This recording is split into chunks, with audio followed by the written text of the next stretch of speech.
Hi everyone, mind dot channel में आपका स्वागत है। आज हम the power of your subconscious mind book का समरी जानेंगे, जिसका ऑथर डॉक्टर जोसेफ मर्फी हैं। तो शुरू करते हैं। इस बुक में बताई गई तकनीक और प्रक्रिया बहुत व्यवहारिक है, जिसे कोई भी अपने लाइफ में प्रयोग करना सीख कर अपने जीवन में अधिक शक्ति, दौलत, सेहत, खुशी पा सकता है। चैप्टर 1। आपके भीतर बहुत बड़ा खजाना है। हमारे अवचेतन मन में सभी आवश्यक चीज़ों के बारे में असीमित ज्ञान, शक्ति और आपूर्ति का भंडार है। हम हमारे अवचेतन मन पर जो छाप छोड़ते हैं वह परिस्थिति, अनुभव और घटना के रूप में व्यक्त होती है। बाहरी संसार में आपको जितनी भी चीज़ें मिलती है वे सभी मन की अंदरूनी संसार ने उत्पन्न की है। अगर आप बाहरी स्थितियों को बदलना चाहते हैं तो आपको कारणों को बदलना होगा। खजाना आपके भीतर है, अपनी जवाब भीतर खोजें। सभी युगों के महान व्यक्तियों की महान रहस्य यह था कि उनमें अपने अवचेतन मन की शक्तियों से संपर्क करने और उन्हें मुक्त करने की प्रतिभा थी। आप भी ऐसा कर सकते हैं। आपके अवचेतन मन के पास सारी समस्याओं का जवाब है। यह आपके शरीर का निर्माता है और यह आपका उपचार भी कर सकता है। हर विचार एक कारण है और हर परिस्थिति एक परिणाम है। इस तरह के वाक्यों का प्रयोग कभी न करें। मेरे पास इसके लिए पैसा नहीं है या मैं यह काम नहीं कर सकता। आप जो बार बार सोचते हैं, आपका अवचेतन उस बात को सच मान लेता है। वह यह सुनिश्चित करता है कि आपके पास कभी पैसे न रहे या वह काम करने की क्षमता न रहे जो आप करना चाहते हैं। इसके बजाय दृढ़ता से कहें, मैं अपने अवचेतन मन की शक्ति से सारे काम कर सकता हूँ। अपने अवचेतन मन की शक्तियों में विश्वास करें। विश्वास रखें कि यह आपका उपचार करेगी, आपको प्रेरित करेगी, शक्तिशाली और समृद्ध बनाएगी। विचार बदलकर हम अपना तकदीर बदल सकते हैं। चैप्टर 2। आपका मस्तिष्क कैसे काम करता है। मस्तिष्क के 2 स्तर हैं, चेतन या तार्किक स्तर, दूसरा अवचेतन या अतार्किक स्तर। आप अपने चेतन मन में जो विचार रखते हैं वे आदतन विचार आपके अवचेतन मन में उतर जाते हैं। जैसी विचार की प्रकृति होती है उसी के अनुरूप परिस्थितियाँ बन जाती है। अगर आप अच्छा सोचते हैं तो आपको अच्छा परिणाम मिलेंगे। अगर आप बुरा सोचते हैं तो आपको बुरा परिणाम मिलेंगे। मस्तिष्क इसी तरह काम करता है। आप मानसिक रूप से जिस भी चीज़ को सच मानेंगे और उसका दावा करेंगे, आपका अवचेतन उसे स्वीकार कर लेगा और उसे साकार कर देगा। आपके अवचेतन मन की प्रक्रिया आपके चेतन मन में रखे गए विचार के प्रकृति से तय होती है। यह चेतन मन की तरह तर्क नहीं करता है। यह साबित करने की कोई कोशिश नहीं करता है कि आपके विचार अच्छे हैं या बुरे हैं, सही है या गलत। यह तो विचारों या सुझावों के अनुरूप जवाब देता है। अगर आपके विचार सद्भावनापूर्ण, शांत और सृजनात्मक है तो आपका अवचेतन मन सद्भाव, शांति और सृजनात्मक परिस्थितियाँ उत्पन्न करेगा। सुझाव में बहुत शक्ति होती है। यह एक मानसिक प्रक्रिया है जिससे सुझाया गया विचार स्वीकार किया जाता है। सुझाव में अपनी कोई शक्ति नहीं होती है। जब हम इसे मानसिक रूप से स्वीकार कर लेते हैं तो अवचेतन शक्तियाँ सुझाव के अनुरूप काम करती है। दूसरों के सुझाव में कोई शक्तियाँ नहीं होती है जब तक कि आप इसे स्वीकार नहीं कर लेते। आत्म सुझाव का मतलब खुद को एक निश्चित बात का सुझाव देना है। इसे सही तरीके से इस्तेमाल करने पर यह बहुत उपयोगी बन सकता है। अपने शब्दों पे ध्यान दें। आपके पास चुनने की शक्ति है। स्वास्थ्य और खुशी को चुनें। चेतन मन का काम झूठी, गलत बातों की छापों से अवचेतन मन की रक्षा करना है। डर, अज्ञान और अंधविश्वास के बजाय शाश्वत सत्यों और जीवन सिद्धांत के दृष्टिकोण से सोचना शुरू करें। दूसरों को अपने लिए सोचने की अनुमति न दें। चैप्टर 3। आपके अवचेतन मन की चमत्कारी शक्ति। आपका अवचेतन मन कभी नहीं सोता है। यह हमेशा काम करता रहता है। आपको अवचेतन मन की चमत्कारी शक्ति का पता चल सकता है, वो शर्तें कि आप सोने से पहले इससे कह दें कि आप किसी विशिष्ट चीज को हासिल करना चाहते हैं। आपको यह जानकर हैरानी होगी कि इसके बाद आपके भीतर ऐसी शक्तियां सक्रिय हो जाएगी जो आपको मनचाहे परिणाम की ओर ले जाएगा। यहाँ शक्ति और बुद्धिमानी का ऐसा स्रोत है जो आपको सीधे सर्वशक्तिमान के संपर्क में रखता है। सारी कुंठा अधूरी इच्छाओं के कारण पैदा होती है। अगर आप बाधाओं, विलंब और मुश्किलों पर ध्यान केंद्रित करेंगे तो आपका अवचेतन उसी के अनुरूप प्रतिक्रिया करेगा और इस तरह आप अपनी ही भलाई को रोक देंगे। अपने चेतन मन से सर्वश्रेष्ठ की उम्मीद करते रहे तो आपका अवचेतन मन निष्ठा से आपके विचारों को साकार कर देगा। अपनी समस्याओं के सुखद समाधान का कल्पना करें, उपलब्धि का रोमांच महसूस करें। चैप्टर 4 प्राचीन काल में मानसिक उपचार।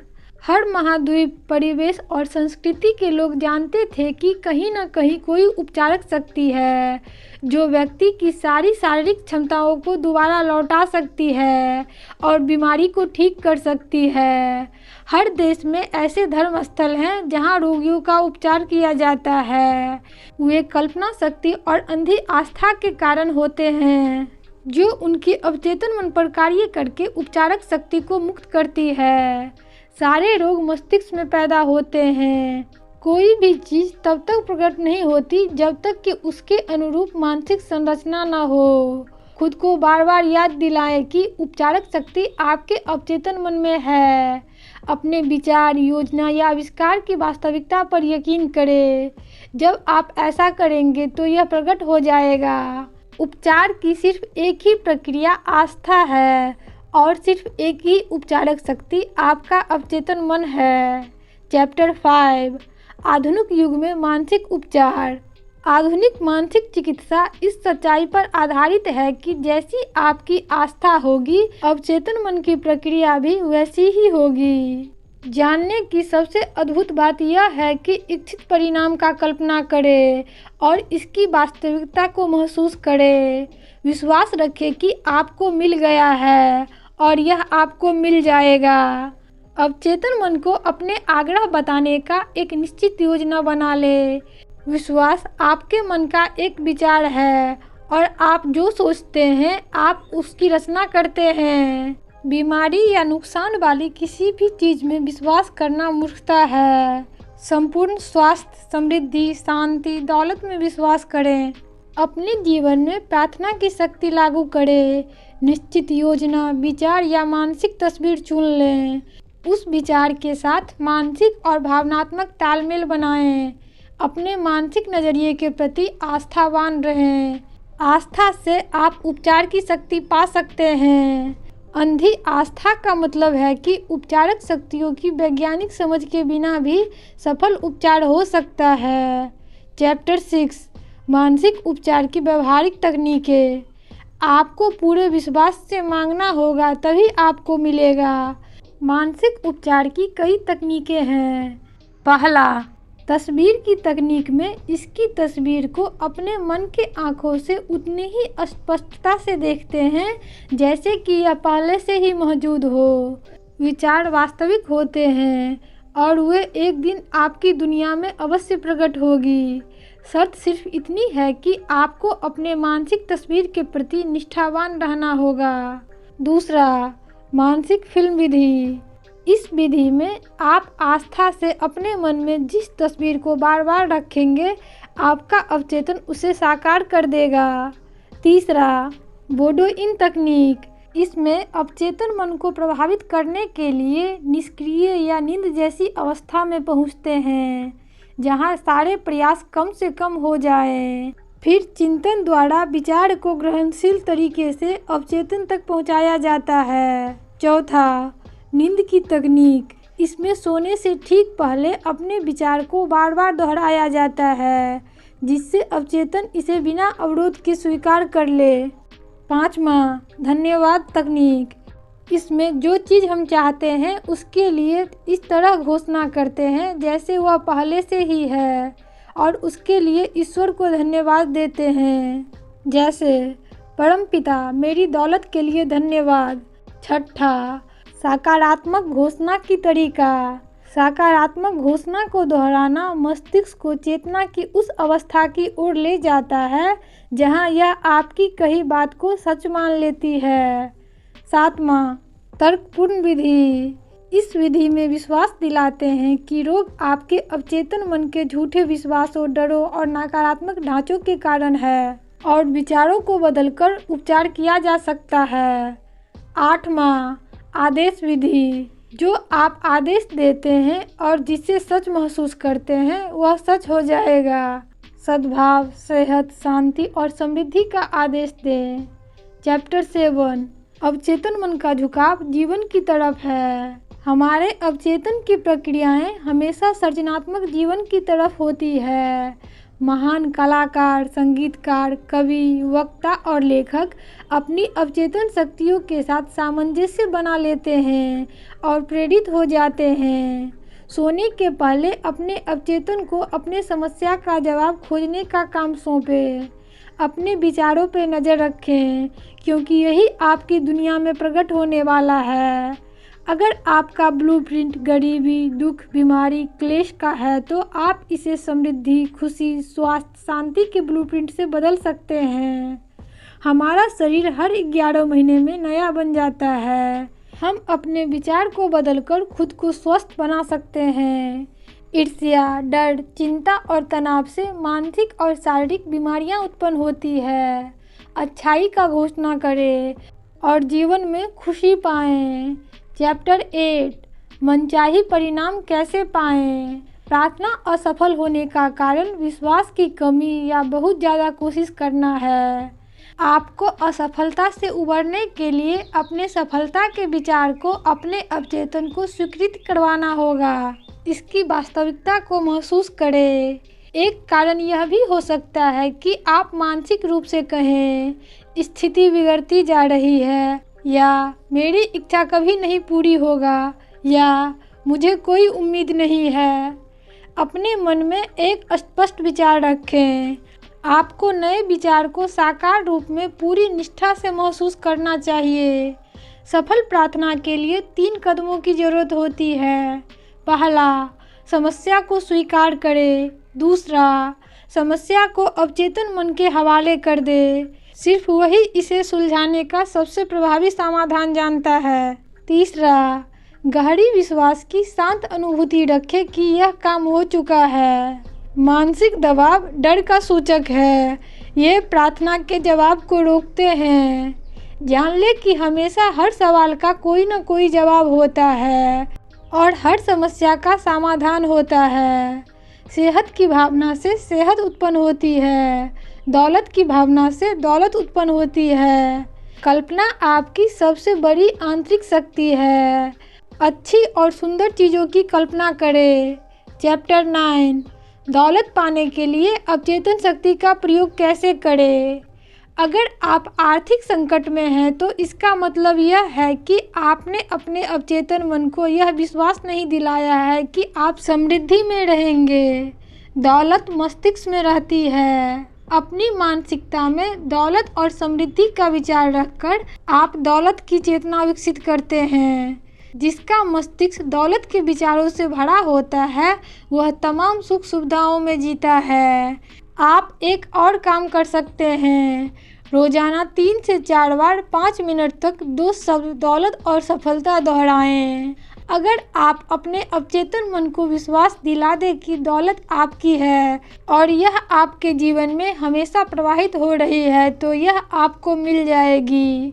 गलत शब्दों का इस्तेमाल नहीं करें, जैसे कि बड़ी तंगी है, काम चलाने के लिए पर्याप्त पैसा नहीं है। अपने अवचेतन मन में समृद्धि, दौलत और सफलता का विचार जमा करें। आप चेतन रूप से जो सकारात्मक घोषणा करते हैं उसे कुछ देर बाद मानसिक रूप से नकारें नहीं। जैसे आप कहते हैं कि मैं अमीर बन रहा हूँ, मैं समृद्ध बन रहा हूँ, और थोड़ी देर बाद किसी से कह रहे होते हैं मैं इस चीज़ का बिल नहीं पे कर सकता। धन की निंदा कभी ना करें। दूसरों के पैसे और संपत्ति को आशीष दे। किसी के धन को देख के ईर्ष्या या जलन न रखें। चैप्टर 10 आपको अमीर बनने का हक है। आप इस दुनिया में समृद्ध जीवन जीने और खुशी, स्वास्थ्य तथा आज़ाद रहने के लिए आए हैं। इसलिए आपके पास उतना पैसा होना चाहिए जितने की ज़रूरत आपको पूर्ण, सुखी और समृद्ध जीवन जीने के लिए होगी। धन एक प्रतीक है। यह आज़ादी, सुंदरता, परिष्कार, प्रचुरता, विलासिता का प्रतीक है। यह किसी देश की आर्थिक सेहत का प्रतीक है।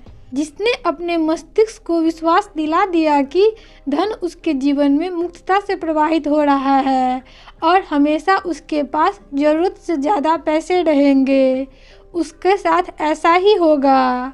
गरीबी एक मानसिक रोग है। अगर आपके जीवन में धन का पर्याप्त प्रवाह नहीं है तो आपके साथ कोई न कोई मूलभूत गड़बड़ है। धन की आलोचना कभी न करें। ऐसा करने पर आपके पैसे पंख लगा के उड़ जाएंगे। धन को भगवान न बनाएं। यह सिर्फ एक प्रतीक है। सच्ची दौलत हमारे दिमाग में है। सिर्फ धन का एकमात्र लक्ष्य न बनाएं। दौलत, शांति, सच्ची अभिव्यक्ति और प्रेम का दावा करें। चैप्टर 11 आपका अवचेतन मन सफलता में साझेदार है। सफलता का सच्चा अर्थ जीवन में सफल बनना है। सफलता के लिए उस काम का पता लगाना और करना है जिससे आप प्रेम करते हैं।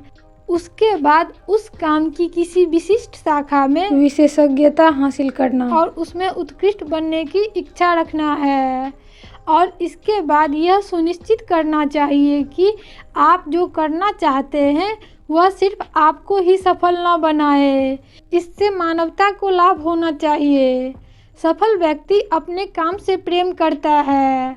उनके पास गहन मनोवैज्ञानिक और आध्यात्मिक समझ होती है। जब हम किसी उद्देश्य की स्पष्टता से कल्पना करते हैं तो अवचेतन मन की चमत्कारी शक्ति आपको सारी आवश्यक वस्तु प्रदान कर देगी।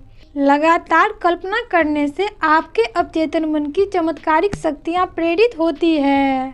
चैप्टर 12 वैज्ञानिक अवचेतन मन का प्रयोग कैसे करते हैं। एडिसन, मार्कोनी, आइंस्टीन और कई अन्य वैज्ञानिक ने अवचेतन मन का प्रयोग करके महान उपलब्धियां हासिल की। केमिस्ट फ्रेडरिक वॉन ने अवचेतन मन का प्रयोग करके बेंजीन रिंग की खोज की। निकोले टेस्ला, जो विद्युत के क्षेत्र में बहुत प्रभावशाली पथ प्रदर्शक थे, वे भी अपने अवचेतन मन की शक्ति का प्रयोग करते थे। डॉक्टर फ्रेडरिक बेटिंग ने अवचेतन मन की मदद से इंसुलिन की खोज की। डॉक्टर लोथार वाल ब्लैकस्मिथ प्रभावी इलेक्ट्रॉनिक्स इंजीनियर थे। द्वितीय विश्व युद्ध के दौरान उन्हें कैद कर लिया गया। वे वहां से आज़ादी की ओर भाग निकलने का श्रेय अपने अवचेतन मन की शक्तियों को देते हैं। आपको हमेशा रातों रात जवाब नहीं मिलता। अपने अवचेतन से विश्वास के साथ आग्रह करते रहें। जवाब में देरी आपके कारण भी हो सकती है। अगर आप यह सोचने में लगे रहे कि इसमें बहुत समय लग जाएगा। अवचेतन मन के लिए कोई समस्या बड़ी नहीं है। यह हर समस्या का जवाब जानती है। यकीन करें कि जवाब आपके पास अभी है। जवाब पाने की खुशी महसूस करें। आपका अवचेतन आपकी भावना पर प्रतिक्रिया करेगा। प्राचीन लिपियों, मंदिरों, अवशेषों और अन्य प्रमाणों पर मनन करने वाले वैज्ञानिक अतीत के दृश्यों को दोबारा जीवंत करने में समर्थ इसलिए होते हैं क्योंकि उनका अवचेतन उनकी सहायता करता है। चैप्टर 13 आपका अवचेतन और नींद के चमत्कार। आपका अवचेतन मन कभी नहीं सोता है। जब आप दिन भर की चिंताओं और संघर्ष के कारण कष्ट में हो तो अपने दिमाग को शांत करें और अपने अवचेतन में वास करने वाली बुद्धिमत्ता और ज्ञान के बारे में सोचें। इससे आपको शांति, शक्ति और आत्मविश्वास मिलेगा। नींद मानसिक शांति और शारीरिक सेहत के लिए अनिवार्य है। नींद की कमी से चिड़चिड़ापन, तनाव हो सकती है। जनरली हमें 8 घंटे की नींद की ज़रूरत होती है। नींद के दौरान आप आध्यात्मिक रूप से तरोताज़ा होते हैं। जीवन में खुशी और फुर्ती के लिए पर्याप्त नींद लें। थका हुआ मस्तिष्क नींद के लिए इतना बेताब रहता है कि इसे पाने के लिए वह कुछ भी बलिदान देने के लिए तैयार रहता है। ड्राइविंग करते समय सोने वाले लोग इस बात की गवाही दे सकते हैं। नींद की कमी से याददाश्त कमजोर होती है, समन्वय का अभाव होता है, वे दुविधाग्रस्त होते हैं। नींद सलाह देती है, अपने अवचेतन पर पूरा भरोसा रखें। आपका भविष्य आपके मन में है, जिसका आधार आपकी आदतन, सोच और विश्वास है। सर्वश्रेष्ठ की उम्मीद करें, सर्वश्रेष्ठ मिलेगा। चैप्टर 14, आपका अवचेतन मन और वैवाहिक समस्याएं। तलाक का रोकने का सबसे अच्छा समय शादी के पहले है। मानसिक और आध्यात्मिक नियमों के अज्ञान ही सारे वैवाहिक दुखों का कारण है। अगर आप सीख लेते हैं कि अपने लिए सही जीवन साथी को कैसे आकर्षित करने के लिए सही प्रार्थना किया जाए, तो इससे आप अपने जीवन का वैवाहिक पहलू को बहुत अच्छा बना सकते हैं। विवाह स्त्री और पुरुष का मेल है, जो प्रेम की डोर से आपस में बंधते हैं।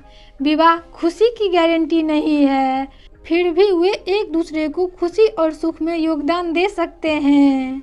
आप जीवन साथी में जो चाहते हैं उसके मानसिक समतुल्य की अपनी मानसिकता में बना लें। इस बात से हैरान न हो कि जिस जीवन साथी के लिए आप प्रार्थना कर रहे हैं वो कैसे और कहाँ मिलेगा। अपने अवचेतन मन की बुद्धिमत्ता पर भरोसा रखें, इसके पास अपने लक्ष्य की पाने की शक्ति है। एक दूसरे के प्रति प्रेमपूर्ण, शांति, सद्भाव रखें। वैवाहिक समस्या में हमेशा विशेषज्ञों की सलाह लें। कभी अपने पति या पत्नी को बदलने की कोशिश न करें।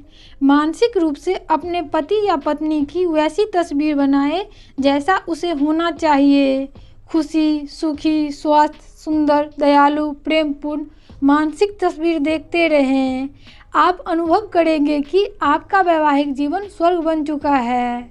चैप्टर 15, आपका अवचेतन मन और खुशी। सच्ची और अस्थायी खुशी आपके जीवन में तभी आएगी जब आपको एहसास हो जाएगा कि आप किसी भी कमजोरी से उबर सकते हैं। आपके भीतर जबरदस्त शक्ति है। आपको खुशी का चुनाव करना होगा। हर सुबह खुद से कहें, मैं आज खुशी का चुनाव करता हूँ, मैं आज सफलता का चुनाव करता हूँ, मैं सभी के लिए प्रेम और सद्भावना का चुनाव करता हूँ। अपनी सभी अच्छी चीज़ों के लिए भगवान का धन्यवाद दें। आपकी ज़िंदगी वैसी ही है जैसा आपके विचार हैं। सबसे सुखी वह व्यक्ति है जो अपने भीतर की सबसे ऊंचे और अच्छे स्वरूप को बाहर लाता है। चैप्टर 16, आपका अवचेतन मन और सद्भावनापूर्ण मानवीय संबंध। सद्भावनापूर्ण मानवीय संबंध बनाने और बनाए रखने के लिए दूसरों के साथ वैसा ही व्यवहार करें जैसा आप खुद के लिए चाहते हैं।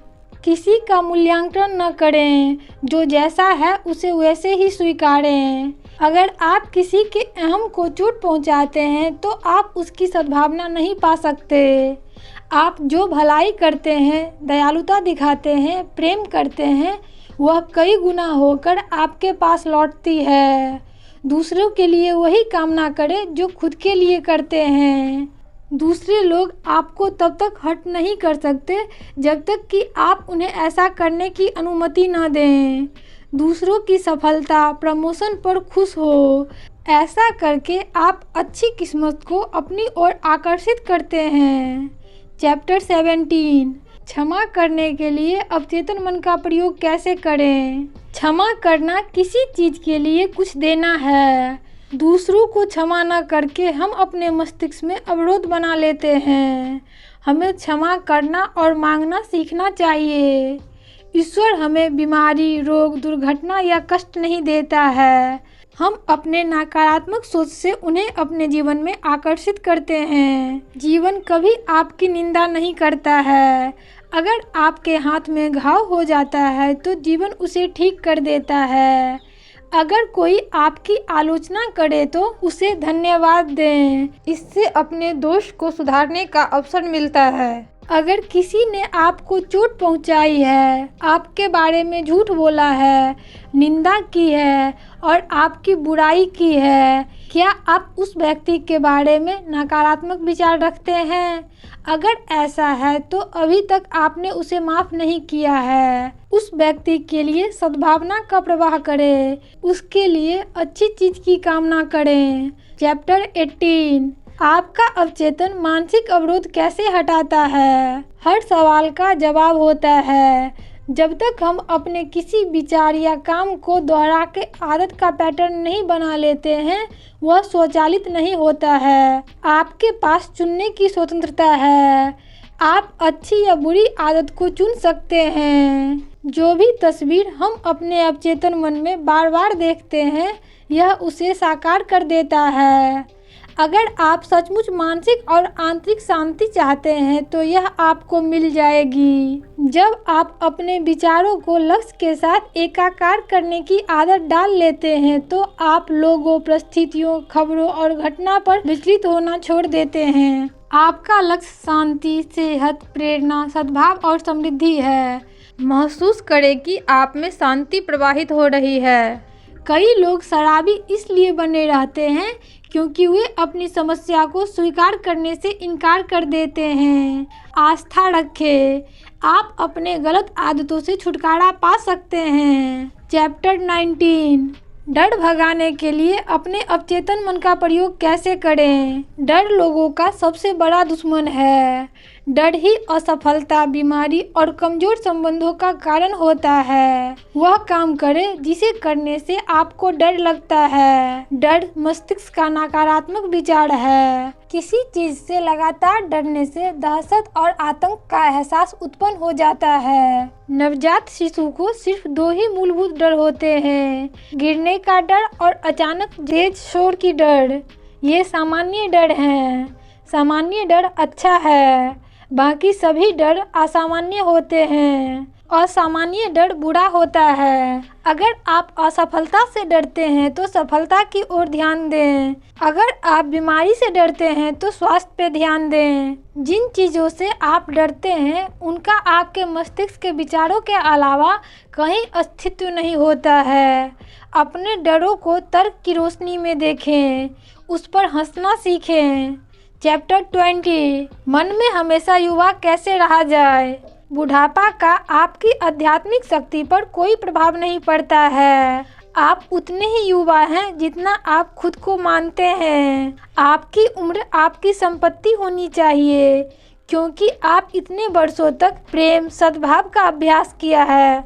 आप बूढ़े तब होते हैं जब आप जीवन में दिलचस्पी खो देते हैं। धैर्य, दयालुता, प्रेम, सद्भावना, खुशी, आनंद, बुद्धि और समझ जैसे गुण कभी बूढ़े नहीं होते। उन्हें विकसित और व्यक्त करके आप मानसिक और शारीरिक रूप से हमेशा युवा बने रहें। बुढ़ापे का डर शारीरिक और मानसिक हरास उत्पन्न करता है। कई महान दार्शनिकों, कलाकारों, वैज्ञानिकों, लेखकों और अन्य लोगों ने अपना महानतम काम 80 साल के उम्र के बाद किया है। अब संक्षेप में रिमाइंड कर लेते हैं। आपके भीतर अवचेतन मन आपका खजाना है।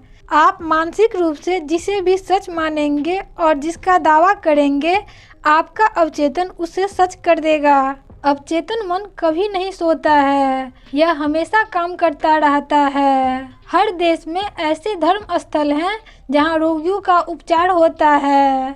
वह इलाज कल्पना शक्ति और अंधी आस्था के कारण होता है। उपचार के कई विधियां हैं। हमारे अवचेतन की प्रक्रियाएं हमेशा सृजनात्मक जीवन की तरफ होती है। प्रार्थना असफल होने का कारण विश्वास की कमी या बहुत ज्यादा प्रयास है। दौलत और समृद्धि के विचार को रखकर हम दौलत की चेतना विकसित कर सकते हैं। नींद मानसिक शांति और शारीरिक सेहत के लिए अनिवार्य है। वैवाहिक समस्या में हमेशा विशेषज्ञों से सलाह लें। अपनी सभी अच्छी चीज़ों के लिए ईश्वर का धन्यवाद दें। दूसरे के लिए वही कामना करें जो खुद के लिए करते हैं। वह काम करें जिससे आपको डर लगता है। बुढ़ापा में कोई बुराई नहीं है। दोस्तों, इस तरह का और वीडियो पाने के लिए प्लीज़ हमारे चैनल माइंड डोज को सब्सक्राइब कीजिए, लाइक कीजिए, अपना फीडबैक कमेंट्स कीजिए। यदि आप फेसबुक पे देख रहे हैं तो फॉलो कीजिए। थैंक यू सो मच जो आपने अपना बहुमूल्य समय हमें दिया।